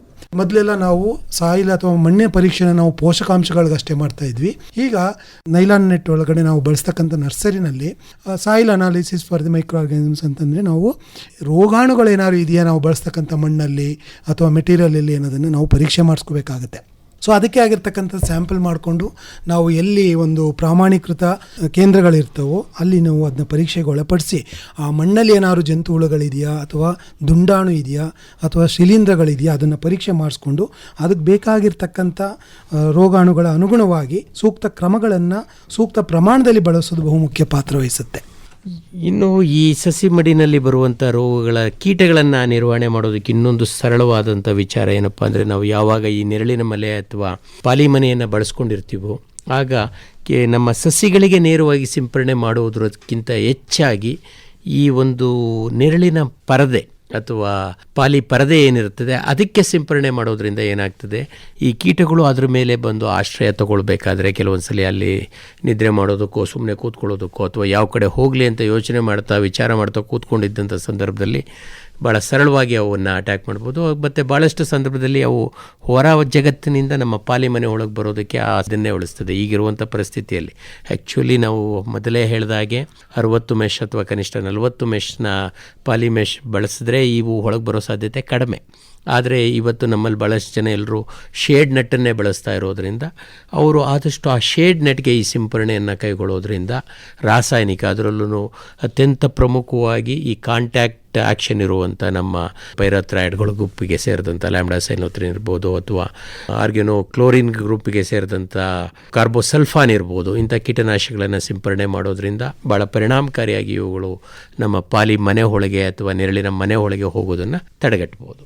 ಏನಂದರೆ ನಾವು ನರ್ಸರಿ ಬೆಡ್ನಲ್ಲಿ ಅಥವಾ ನಾವು ಪಾಲಿ ಹೌಸ್ನಲ್ಲಿ ನಾವು ಹೆಚ್ಚಿನ ಪ್ರಮಾಣದಲ್ಲಿ ನೀರು ಕೊಟ್ಟರು ಕೂಡ ಮಣ್ಣಿನಿಂದ ಬರ್ತಕ್ಕಂಥ ರೋಗಾಣುಗಳನ್ನ ನಾವೇ ಅದನ್ನು ಹೆಚ್ಚು ಮಾಡ್ದಂಗೆ ಆಗುತ್ತೆ. ಮಣ್ಣಿನಿಂದ ಹರಡ್ತಕ್ಕಂಥ ರೋಗಗಳೇನಾದ್ರು ಕಂಡು ಬಂದಲ್ಲಿ ಅಲ್ಲಿ ನೀವು ಈ ಫ್ಲಡ್ ಇರಿಗೇಷನ್ ಅಥವಾ ಸಂಪೂರ್ಣ ಭೂಮಿನ ನೀರು ಹಾಯಿಸೋ ಏನು ಪದ್ಧತಿ ಉಪಯೋಗಿಸ್ತಿದ್ರೆ ಅದನ್ನು ಖಂಡಿತವಾಗಿ ನೀವು ಅವಾಯ್ಡ್ ಮಾಡಬೇಕು ಅಥವಾ ಅದನ್ನು ಬಿಟ್ಬಿಡಬೇಕು. ಇನ್ನೊಂದು, ಈ ಗಿಡಗಳಲ್ಲಿ ಎಲೆ ಚುಕ್ಕೆ ರೋಗ ಅಥವಾ ಗಿಡದಿಂದ ಗಿಡಕ್ಕೆ ಅಂಟತಕ್ಕಂಥದ್ದು ಅಂದರೆ ಫೋಲಿಯಾರ್ ಡಿಸೀಸ್ ಅಂತ ಏನು ಹೇಳ್ತೀವಿ, ಅಂಥ ರೋಗಗಳೇನಾದ್ರು ಇತ್ತು ಅಂದರೆ ಸ್ಪ್ರಿಂಕ್ಲರ್ ಇರಿಗೇಷನ್ಸ್ನ ಬಳಸೋದನ್ನು ಕೂಡ ನೀವು ಅವಾಯ್ಡ್ ಮಾಡಬೇಕು. ಇಲ್ಲ ಅಂದ್ರೆ ಏನಾಗುತ್ತೆ, ನೀವು ಒಂದು 10 ಗಿಡಕ್ಕಿತ್ತು ಒಂದು ನರ್ಸರಿ ಬೆಡ್ನಲ್ಲಿ ಅಂದರೆ ಅದು ಒಂದು ಫ್ರ್ಯಾಕ್ಷನ್ ಆಫ್ ವೀಕ್ಸ್, ಅಂದರೆ 1 ವೀಕ್ ಅಥವಾ 2 ವೀಕ್ ಒಳಗಡೆ ನಿಮಗೆ ಆ ಒಂದು ರೋಗ ಎಂಟೈರ್ ನರ್ಸರಿ ಬೆಡ್ನಲ್ಲಿ ನೀವು ಕಾಣಿಸ್ಕೊಂಡ್ಬಿಡುತ್ತೆ. ಇವಾಗ ಫ್ಲಡ್ ಇರಿಗೇಷನು ಮಾಡಬಾರ್ದು, ಸ್ಪ್ರಿಂಕ್ಲರು ಮಾಡಬಾರ್ದು ಅಂತ ಇನ್ನೇನು ಸರ್ ನೆಕ್ಸ್ಟ್ ಅನ್ನೋದಾದರೆ ಅದಕ್ಕೆ ನಾವು ಈ ಹನಿ ನೀರಾವರಿ ಅಥವಾ ಡ್ರಿಪ್ ಇರಿಗೇಷನ್ ಸಿಸ್ಟಮ್ ಏನಿರುತ್ತೆ ಅದನ್ನು ಅಳವಡಿಕೆ ಮಾಡ್ಕೋಬೇಕು. ಅಟ್ಲೀಸ್ಟ್ ಎಲ್ಲೆಲ್ಲಿ ರೋಗಗಳ ಬಾಧೆ ಜಾಸ್ತಿ ಕಂಡು ಬಂದಿದೆ ಅಂಥ ನರ್ಸರಿ ಪಾಲಿ ಹೌಸ್ಗಳಲ್ಲಾದರೂ ನೀವು ಡ್ರಿಪ್ ಅಳವಡಿಕೆ ಮಾಡ್ಕೊಳ್ಳೋದ್ರಿಂದ ಮಣ್ಣಿಂದ ಹರ್ತಕ್ಕಂಥ ರೋಗಗಳು ಮತ್ತು ಒಂದು ಈ ನೀರು ಪುಡಿದೇಳಿದಾಗ ಒಂದು ಗಿಡದಿಂದ ಮತ್ತೊಂದು ಗಿಡಕ್ಕೆ ಹರಡ್ತಕ್ಕಂಥ ರೋಗಗಳನ್ನ ನಾವು ಹತೋಟಿ ಮಾಡ್ಬೋದು. ಪ್ರಮುಖವಾಗಿ ಇನ್ನೊಂದು ಬೀಜನ ನಾವು ಒಂದು ಸರ್ಟಿಫೈಡ್ ಏಜೆನ್ಸಿ ಅಥವಾ ನಾವೊಂದು ಪ್ರಮಾಣೀಕೃತ ಕೇಂದ್ರಗಳಿಂದ ನಾವು ಅದನ್ನು ಕೊಂಡ್ಕೋಬೇಕಾಗುತ್ತೆ. ಕೃಷಿ ವಿಜ್ಞಾನ ಕೇಂದ್ರ ಆಗಿರ್ಬೋದು ಅಥವಾ ಕೃಷಿ ಅಥವಾ ತೋಟಗಾರಿಕೆ ಇಲಾಖೆಯಿಂದ ಆಗಿರ್ಬೋದು ಅಥವಾ ರಾಷ್ಟ್ರೀಯ ಬೀಜ ನಿಗಮಗಳಿಂದ ಆಗಿರ್ಬೋದು. ಈ ಥರ ಒಂದು ಪ್ರಮಾಣೀಕರಿಸಿದ ಬೀಜ ನಿಗಮಗಳಿಂದ ನಾವು ಬೀಜಗಳನ್ನು ಕೊಂಡ್ಕೊಂಡಲ್ಲಿ ಧೈರ್ಯವಾಗಿ ನಾವು ಅದನ್ನು ರೋಗಮುಕ್ತ ಬೀಜಗಳು ಅಂತ ಕನ್ಸಿಡರ್ ಮಾಡ್ಕೋಬೋದು. ಅದರಲ್ಲೂ ಆಯ್ಕೆ ಮಾಡಿಕೊಳ್ಳುವಾಗ ತಳಿಗಳಲ್ಲಿ ರೋಗ ಅಥವಾ ಕೀಟಗಳ ನಿರೋಧಕ ತಳಿಗಳು ಒಂದಿಷ್ಟು ಇರ್ತವೆ. ಅವುಗಳ ಮಾಹಿತಿಯನ್ನು ಕಲೆಕ್ಟ್ ಮಾಡಿಕೊಂಡು ನೀವು ನಿಮ್ಮ ಪ್ರದೇಶಕ್ಕೆ ಸೂಕ್ತವಾಗಿರ್ತಕ್ಕಂಥ ತಳಿಗಳಿರ್ತವೆ, ಅದನ್ನು ಪ್ರದೇಶಕ್ಕೆ ಸೂಕ್ತವಾದ ತಳಿ, ರೋಗ ಕೀಟ ನಿರೋಧಕ ತಳಿಗಳು ಮತ್ತು ರೋಗಮುಕ್ತ ಬೀಜಗಳನ್ನು ಆಯ್ಕೆ ಮಾಡ್ಕೋಬೇಕಾಗುತ್ತೆ. ಜೊತೆಗೆ ಈ ಒಂದು ಗೆಡ್ಡೆ ಅಥವಾ ಈಗ ಸಪೋಸ್ ಆಲೂಗೆಡ್ಡೆ, ಶುಂಠಿನ ಬಳಸಬೇಕಾದಾಗ ಅದು ನಿಮಗೆ ಸೀಡ್ನ ಯಾವುದು ರೈಸೋಮ್ ಅಥವಾ ಅದು ಒಂದು ಮೆಟೀರಿಯಲ್ನ ನಾವು ಪ್ಲಾಂಟಿಂಗ್ ಮಾಡಬೇಕಾದಾಗ ಏನಾಗುತ್ತೆ, ತಂದು ಅದನ್ನು ನಾವು ಬೀಜೋಪಚಾರ ಮಾಡಬೇಕಾಗತ್ತೆ. ಸೊ ಅದರಲ್ಲಿ ನಾವು ಆ ತಾಯಿ ಮರ ಅಥವಾ ತಾಯಿ ಗಿಡಗಳು ಅಥವಾ ತಾಯಿ ಸಸಿಗಳು ಆ ಒಂದು ಜಮೀನಲ್ಲಿ ಎಲ್ಲಿ ಬೆಳೆದಿರ್ತಾರೆ ಅದರದ್ದು ಒಂದು ಸ್ವಲ್ಪ ನಾವು ಇತಿಹಾಸನ ತಿಳ್ಕೊಬೇಕು. ಅಲ್ಲಿ ಮೊದಲೇನಾದ್ರು ಆ ಒಂದು ಸೀಸನಲ್ಲಿ ಮಳೆಗೋ ಅಥವಾ ಇನ್ನೊಂದು ಯಾವುದೋ ಕಾರಣಕ್ಕೆ ರೋಗಗಳು ಅಥವಾ ಕೀಟಗಳ ಬಾಧೆ ಜಾಸ್ತಿ ಆಗಿತ್ತಾ ಇಲ್ವಾ, ಆ ಥರ ಏನಾದ್ರು ಜಾಸ್ತಿ ರೋಗಗಳು ಕಂಡು ಬಂದಿರತಕ್ಕಂಥ ಜಮೀನುಗಳಲ್ಲಿ ಬೀಜಗಳ ಆಯ್ಕೆಗಳನ್ನ ನಾವು ಆದಷ್ಟು ಅವಾಯ್ಡ್ ಮಾಡಬೇಕು. ಸೊ ತಗೊಂಡು ಬಂದ ಮೇಲೂ ಕೂಡ ನಾವು ಸಣ್ಣ ಪುಟ್ಟ ಗ್ರೋಯಿಂಗ್ ಟೆಸ್ಟ್ ಅಂತ ಏನು ಹೇಳ್ತೀವಿ, ನಾವು ಆ ಒಂದು ಗೆಡ್ಡೆಗಳನ್ನು ಮಿತವಾಗಿ ಒಂದು 10-15 ಗೆಡ್ಡೆಗಳನ್ನು ನಾವೇ ಒಂದು ಟ್ರೇನಲ್ಲಿ ಹಾಕಿ ಬೆಳೆಸಿ ನೋಡಬೇಕು. ಅದು ಮೊಳಕೆ ಸರಿಯಾಗಿ ಹೊಡೆಯುತ್ತಾ, ಇಲ್ಲ ಮೊಳಕೆ ಹೊಡೆಯೋ ಟೈಮಲ್ಲಿ ಏನಾದರೂ ಆ ಗೆಡ್ಡೆನಲ್ಲಿ ಏನಾದರೂ ರೋಗಾಣು ಇದೆಯಾ ಅದನ್ನು ನೋಡ್ಕೋಬೇಕು. ನೋಡಿಕೊಂಡು ಅದರಲ್ಲಿ ಏನಾದ್ರು ಕೊಳೆತಾಗಿರ್ತಕ್ಕಂಥದ್ದು ಅಥವಾ ಗೆಡ್ಡೆ ಕೊಳೆ ರೋಗದ ಯಾವುದೇ ಒಂದು ರೋಗಾಣು ಕಂಡು ಬಂತು, ಆ ಸಸಿ ಸರಿಯಾಗಿ ಬಂದಿಲ್ಲ ಅಂದರೆ ನಾವು ಇನ್ನು ಮಿಕ್ಕ ಉಳಿದ ಲಾಟ್ ಏನಿರುತ್ತೆ ಅದನ್ನು ನಾವು ನೆಡದೇನೆ ಕೂಡ ನಾವು ಅದನ್ನು ಅವಾಯ್ಡ್ ಮಾಡ್ಬೋದು. ಹೀಗೇ ಬೀಜೋಪಚಾರಗಳಿಗೆ ಬಂದಾಗ ಒಂದು ನಾವು ಬೀಜ ಆಯ್ಕೆ ಅಥವಾ ಸರ್ಟಿಫೈಡ್ ಸೀಡ್ಸ್ನ ಅಥವಾ ಬೀಜಗಳನ್ನು ಉಪಯೋಗಿಸ್ಬೇಕು ಅನ್ನೋದು ಎಷ್ಟು ಮುಖ್ಯನೋ ಹಾಗೆ ತಂದ ಮೇಲೆ ಅದನ್ನು ಸೀಡ್ ಟ್ರೀಟ್ಮೆಂಟ್ ಅಥವಾ ಬೀಜೋಪಚಾರ ಆಗಿದೆಯೇ ಇಲ್ವಾ ಅಂತ ನಾವು ಕನ್ಫರ್ಮ್ ಮಾಡ್ಕೊಳ್ಳೋದು ಕೂಡ ಅಷ್ಟೇ ಇಂಪಾರ್ಟೆಂಟ್. ಇತ್ತೀಚಿನ ದಿನಗಳಲ್ಲಿ ಪ್ರೈವೇಟ್ ಕಂಪ್ನಿಗಳಲ್ಲಿ ಬರ್ತಕ್ಕಂಥ ಬೀಜಗಳೇನಿರ್ತವೆ ಅದು ಆಲ್ರೆಡಿ ಅವರು ಟ್ರೀಟ್ ಮಾಡಿರ್ತಾರೆ. ಸೊ ಮಾಡಿದಾರೋ ಇಲ್ವೋ ಅನ್ನೋದನ್ನು ನೀವು ಅದ್ರ ಮೇಲ್ಗಡೆ ಲೇಬಲ್ ಕೊಟ್ಟಿರ್ತಾರೆ, ಯಾವಾಗ ಟ್ರೀಟ್ ಮಾಡಿರ್ತಾರೆ, ಏನು ಕೆಮಿಕಲಲ್ಲಿ ಟ್ರೀಟ್ ಮಾಡಿದ್ದಾರೆ, ಆ ಒಂದು ಕೆಮಿಕಲ್ಲು ನಿಮ್ಮ ಪ್ರದೇಶದಲ್ಲಿ ಬರ್ತಕ್ಕಂಥ ರೋಗಗಳಿಗೆ ಸೂಕ್ತವಾಗಿ ಇದೆಯಾ ಅಥವಾ ಆ ರೋಗದ ಬಿಟ್ಟು ಬೇರೆ ರೋಗಕ್ಕೆ ಸೂಕ್ತ ಆಗಂಗೆ ಏನಾದ್ರೂ ಸೀಡ್ ಟ್ರೀಟ್ಮೆಂಟ್ ಮಾಡಿದಾರಾ ಅದನ್ನು ನೋಡಿಕೊಂಡು ನೀವು ಮಾಡಿಲ್ಲ ಸಪೋಸ್ ಅನ್ನೋದಾಯಿತು ಅಂದರೆ ನೀವು ನಿಮ್ಮ ಲೆವೆಲಲ್ಲೇ ಒಂದ್ಸರಿ ಬೀಜೋಪಚಾರ ಮಾಡ್ಕೋಬೇಕಾಗುತ್ತೆ. ಬೀಜೋಪಚಾರಕ್ಕೆ ಬಂದಾಗ ಒಂದು ಬಿಸಿ ನೀರಿನಲ್ಲಿ ಹಾಟ್ ವಾಟರ್ ಟ್ರೀಟ್ಮೆಂಟ್ ಅಂತ ಏನು ಹೇಳ್ತೀವಿ ಅದು ರಾಸಾಯನಿಕೇತರ ವಿಧಾನದಲ್ಲಿ ಮಾಡ್ಬೋದು. ಬಿಸಿ ನೀರನ್ನ ನೀವು ಒಂದು ಕೊಪ್ಪರಿಕೆನಲ್ಲೋ ಅಥವಾ ಒಂದು ದೊಡ್ಡದೊಂದು ಬಾಂಡಿನಲ್ಲೋ ಹಾಕ್ಕೊಂಡು ಅದು ಒಂದು 50-52 ಡಿಗ್ರಿ ಸೆಂಟಿಗ್ರೇಡ್ಗೆ ಒಂದು 10-15 ನಿಮಿಷ ಇಟ್ಟರೂ ಸಾಕು. ಎಸ್ಪೆಷಲಿ ಈ ಸಣ್ಣ ಬೀಜಗಳ ಬದಲು ಅಟ್ಲೀಸ್ಟ್ ಈ ಗೆಡ್ಡೆ ರೂಪದಲ್ಲಿ ಏನು ಬೆಳಿತೀವಿ, ಆಲೂಗೆಡ್ಡೆ ಅಥವಾ ಶುಂಠಿ ಆಗಿರ್ಬೋದು ಅಂಥವನ್ನ ನೀವು ಬಿಸಿ ನೀರನ್ನ ಒಂದು ಉಪಚಾರ ಮಾಡಿದಲ್ಲಿ ಒಂದು ರೋಗನ ಹತೋಟಿ ಮಾಡ್ಬೋದು. ಜೊತೆಗೆ ರಾಸಾಯನಿಕವಾಗಿ ಉಪಯೋಗಿಸೋದಾಯ್ತು ಅಂದರೆ ಬೀಜೋಪಚಾರಕ್ಕೆ ಆಗಿರ್ತಕ್ಕಂಥ ಒಂದು ಶಿಲೀಂಧ್ರನಾಶಕ ಆಗಿರ್ತಕ್ಕಂಥ ಕ್ಯಾಪ್ಟಾನ್ ಅಥವಾ ತೈರಾಮ್ ಆಗಿರ್ಬೋದು ಅದು 3-5 ಗ್ರಾಮ್ ಪ್ರತಿ kg ಬೀಜಕ್ಕೆ ನಾವು ಉಪಯೋಗಿಸ್ಬೇಕಾಗುತ್ತೆ. ಅದೇ ಗೆಡ್ಡೆಗಳಾಯಿತು ಅಂದರೆ ಮ್ಯಾಂಕೋಸೆಬ್ ಆಗಿರ್ಬೋದು ಅಥವಾ ಕಾಪರ್ ಆಕ್ಸಿಕ್ಲೋರೈಡ್ ಆಗಿರ್ಬೋದು ಅದನ್ನು 3 ಗ್ರಾಮ್ ಪ್ರತಿ ಲೀಟ್ರ್ ನೀರಿಗೆ ನಾವು ಬೆರೆಸಿ ಅದನ್ನು ಡಿಪ್ ಮಾಡಿ ಒಂದು ಅರ್ಧ ಗಂಟೆ ನೆರಳಲ್ಲಿ ಒಣಗಿಸಿ ಅದನ್ನು ನಾವು ಮುಂದಿನ ದಿನಗಳಲ್ಲಿ ನಾಟಿ ಮಾಡಬೇಕಾಗುತ್ತೆ. ಇನ್ನು ಕೀಟಗಳಿಗೆ ರಾಸಾಯನಿಕ ಬೀಜೋಪಚಾರ ಅಂತಂದರೆ ಬಹುತೇಕ ಖಾಸಗಿ ಕಂಪ್ನಿನಲ್ಲಿ ಬರ್ತಾ ಇರುವಂಥ ಬೀಜಗಳಲ್ಲಿ ಈ ಕೀಟನಾಶಕಗಳಿಂದ ಬೀಜೋಪಚಾರ ಆಗಿರ್ತದೆ. ಕೆಲವೊಂದಷ್ಟು ಬೀಜಗಳಿಗೆ ಮಾಡಿಲ್ಲ ಅಂತಂದರೆ ಥಯೋಮೆಥಾಕ್ಸಾಮ್ 30 FS ಅನ್ನೋ ಕೀಟನಾಶಕದಿಂದ ಅದನ್ನು ಬೀಜೋಪಚಾರ ಮಾಡ್ಬೋದು. ಇದ್ರ ಜೊತೆಗೆ ಇದೇ ಒಂದು ಕೀಟನಾಶಕವನ್ನು ನಾವು ಮತ್ತೆ ಬೇರಿಗೆ ಬೀಜೋಪಚಾರ ಮಾಡೋದು ಹೇಗೆ, ನಾಟಿ ಮಾಡೋದಕ್ಕಿಂತ ಮೊದಲೇ ಒಂದು ಸಲ 1 ದಿನ ಅಥವಾ 2 ದಿನ ಮೊದಲೇ ಇದೇ ಕೀಟವನ್ನು ಈ ಕೀಟನಾಶಕದ ದ್ರಾವಣವನ್ನು ಸುರುವಿ ನಂತರ ನಾಟಿ ಮಾಡೋದು ಭಾಳ ಉತ್ತಮ. ಜೊತೆಗೆ ನಾವು ಜೈವಿಕ ನಿಯಂತ್ರಣದಲ್ಲಿ ಅಂದರೆ ಟ್ರೈಕೋಡರ್ಮಾ ಹಾರ್ಜಿಯನಮ್ ಅಂತ ಸಿಗುತ್ತೆ, ಹಾಗೂ ಸೂಡೋಮೋನಾಸ್ ಫ್ಲೋರಸೆನ್ಸ್ ಅಂತ ಸಿಗುತ್ತೆ, ಬ್ಯಾಸಿಲಸ್ ಸಬ್ಟಿಲಿಸ್, ಹಾಗೆ ಪಿಸಿಲೋಮೈಸಿಸ್ ಅನ್ನೋದು ಈ ಶಿಲೀಂಧ್ರನಾಶಕಗಳು ಸಿಗ್ತವೆ, ಅದನ್ನು ಕೂಡ ಬಳಸ್ಬೋದು. ಸರ್ ಹೇಳ್ದಂಗೆ ಹಾಗೆ ಡ್ರೆಂಚಿಂಗ್ ಮೆಥಡಲ್ಲೂ ಕೂಡ ನಾವು ಆ ಸಸಿಗಳಿಗೆ ನೀವು ಪ್ರೋಟ್ರೇಗೂ ಕೂಡ ಸುರಿಬೋದು. ಇಲ್ಲ ಅಂದರೆ ಆ ಸಸಿಗಳು ಬೇರ್ನ ಕಿತ್ಬಿಟ್ಟು ಬೇಕಿದ್ರೆ ನೀವು ನಾಟಿ ಮಾಡೋಕ್ಕೂ ಮೊದಲೇ ಒಂದು ಅರ್ಧ ಗಂಟೆ, ಒಂದು 30 ನಿಮಿಷ ಬೇಕಿರೋ ಅದನ್ನು ಬೇರ್ಗಳನ್ನ ಡಿಪ್ ಮಾಡಿಬಿಟ್ಟು ಆಮೇಲೂ ಕೂಡ ನೀವು ಮೇನ್ ಫೀಲ್ಡಲ್ಲಿ ಅದನ್ನು ನಾಟಿ ಮಾಡಿದ್ರೆ ಈ ಒಂದು ರೋಗಗಳನ್ನ ಹೋಗಲಾಡಿಸ್ಬೋದು. ಹೆಚ್ಚಿನ ಮಾಹಿತಿಗೆ ತಮ್ಮನ್ನೇ ನೇರವಾಗಿ ಮಾತಾಡಿಸ್ಬೇಕು ತಂದರೆ ತಮ್ಮ ಮೊಬೈಲ್ ಸಂಖ್ಯೆ ಏನು ಡಾಕ್ಟರ್ ಕಿರಣ್ ಕುಮಾರ್ ಅವರೇ? 9740272729. ನಿಧಾನವಾಗಿ ಹೇಳಿ ಇನ್ನೊಂದ್ಸರಿ. 9740272729. ಇನ್ನೂ ಒಂದ್ಸರಿ ಹೇಳ್ಬಿಡಿ. 9740172729. ತಮ್ಮದು ಡಾಕ್ಟರ್ ರಾಮೇಗೌಡ್ರೆ? 9108354973. ಇನ್ನೂ ಒಂದು ಸಲ ಹೇಳ್ತೀನಿ, 9108354973. ಇನ್ನೂ ಒಂದ್ಸರಿ ಇನ್ನೂ ಒಂದು ಸಲ 9108354973. ಒಳ್ಳೆಯದು ಡಾಕ್ಟರ್ ರಾಮೇಗೌಡ್ರೆ ಹಾಗೂ ಡಾಕ್ಟರ್ ಕಿರಣ್ ಕುಮಾರ್ ಅವರೇ. ತರಕಾರಿ ಬೆಳೆಗಳ ಸಸಿಮಡಿಗಳಲ್ಲಿ ಕೀಟರೋಗಗಳ ಸಮಗ್ರ ನಿರ್ವಹಣೆಗೆ ಸಂಬಂಧಪಟ್ಟಂತೆ ಬಹಳ ಉಪಯುಕ್ತವಾದ ಮಾಹಿತಿ ನೀಡಿದ್ರಿ. ವಂದನೆಗಳು. ನಮಸ್ಕಾರ. ನಮಸ್ಕಾರ.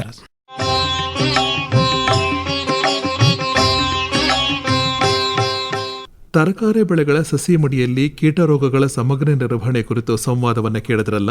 ಇದರಲ್ಲಿ ಭಾಗವಹಿಸಿದ್ದವರು ಮೈಸೂರು ತಾಲೂಕು ಯಲಚನಹಳ್ಳಿಯ ತೋಟಗಾರಿಕಾ ಮಹಾವಿದ್ಯಾಲಯದ ಸಹಾಯಕ ಪ್ರಾಧ್ಯಾಪಕರಾದ ಡಾಕ್ಟರ್ ಕೆಸಿ ಕಿರಣ್ ಕುಮಾರ್ ಹಾಗೂ ಜಿಕೆ ರಾಮೇಗೌಡ. ಸಂವಾದವನ್ನು ನಡೆಸಿಕೊಟ್ಟವರು ಎನ್ ಕೇಶವಮೂರ್ತಿ. ಮುಂದಿನ ಗುರುವಾರ 25ನೇ ತಾರೀಖು ಇದೇ ಸರಣಿಯಲ್ಲಿ ತಾಳೆ ಹಾಗೂ ತರಕಾರಿ ಬೆಳೆ ಬೇಸಾಯಕ್ಕೆ ಹೆಚ್ಡಿಕೋಟೆ ತಾಲೂಕಿನಲ್ಲಿರುವ ಅವಕಾಶಗಳು ಹಾಗೂ ಇಲಾಖೆಯ ಕಾರ್ಯಕ್ರಮಗಳನ್ನು ಕುರಿತು ಸಂವಾದ.